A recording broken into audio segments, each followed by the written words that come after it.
Class 2012 समान हिंदी का model paper 2024-25 का 3 घंटे का होता है। प्रारंभ में के 15 मिनट परीक्षार्थियों को प्रश्न पढ़ने के लिए निर्धारित है। इस प्रश्न के 2 खंड हैं। दोनों खंड के सभी प्रश्नों का उत्तर देना आवश्यक है।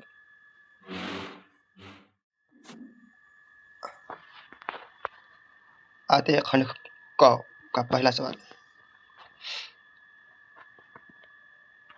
दूसरा सवाल। तीसरा सवाल। पर्दा कहानी के लेखक हैं यशपाल जी। आवारा मसीहा के रचनाकार हैं। भट्ट की आत्मकथा के लेखक हैं। कामायनी इस युग की है।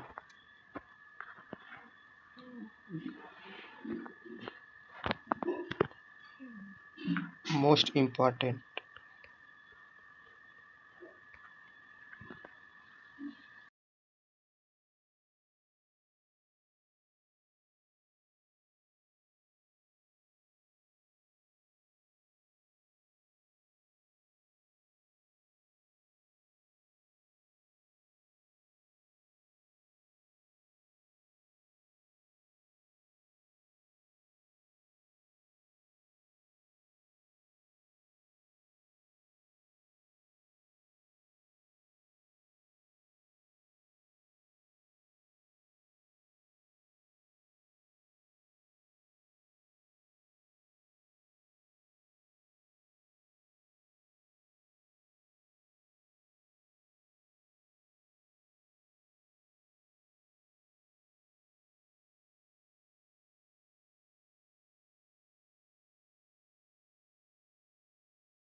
इसमें आ गया संस्कृति गद्यांशों में से किसी एक संत को संदर्भ हिंदी के अनुमान वाले कीजिए।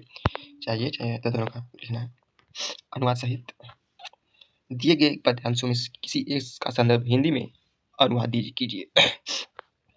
चाहिए वाला कोई लिखना है। निम्नलिखित मुहावरे में से किसी एक का अर्थ लिखिए, वाक्य में प्रयोग कीजिए। जो अच्छा लगे। तलवार की धार पर चलना, टका सा जवाब देना, दाल में काला होना, नमक मिर्च खाना। इसी में से किसी एक का उत्तर देना है। अपठित पद्यांश पर आधारित निम्नलिखित प्रश्नों का उत्तर। पद्यांश है, इसमें क्वेश्चन है, इसमें बस बताना है। 5 नंबर का है। चाहिए वाला। निम्नलिखित शब्द युग्मों का सही अर्थ का चयन कीजिए। वसन का सही अर्थ निकालना है। चाहे देखो ABCD में कौन सही है। अम्बुज माने कमल होता है। अम्बुज माने कमल, अम्बुद माने बादल। ये वाला सही है, सी वाला। निम्नलिखित शब्दों में से किसी एक शब्द के 2 अर्थ लिखिए। अंबर का 2 शब्द लिखिए, पट का या 2 या नाग का 2 या। निम्नलिखित शब्दों में गगा। निम्नलिखित वाक्यों के लिए एक शब्द का चयन करके लिखिए जो आंखों के सामने हो। एक लिखना है। चल लिखिए। निम्नलिखित में से किन्हीं 2 वाक्यों को शुद्ध करके लिखिए। तुम कुर्सी पर बैठे हो। तुम कुर्सी पर बैठे हो, ये सही होगा। और जो आपका आ रहा है वो अपना करना है। वीर रस अथवा हास्य रस का अस्थायी भाव के साथ उतार दीजिए। मतलब उसका परिभाषा कहते हुए उसका उदाहरण देना है, एक नंबर का है, सलेश उत्प्रेक्षा अलंकार देना है, छंद बताना है। ये आ गया। बैंक खाता खोलने के लिए बैंक परिवर्तन की आवेदन या प्रार्थना पत्र के लिए हमें लिखना है, तो प्रार्थना पत्र लिखना है 6 नंबर का। चाहे इसमें कुछ अथवा शहर में फैली संक्रामक बीमारियों की तरफ जिलाधिकारी का ध्यान आकर्षित करने के लिए आवेदन पत्र प्रार्थना पत्र लिखिए। या प्रश्न 14 या आखिरी है, निम्नलिखित विषयों में से किसी एक अपनी भाषा शैली के में निबंध लिखिए। चाहे देशों की बेरोजगारी पर लिखिए, चाहे आतंकवाद की समस्या, संविधान पेपर का महत्व, विद्यार्थी और राजनीतिक, या सबसे अच्छा है देश में बेरोजगारी की समस्या, या वृक्षारोपण का महत्व।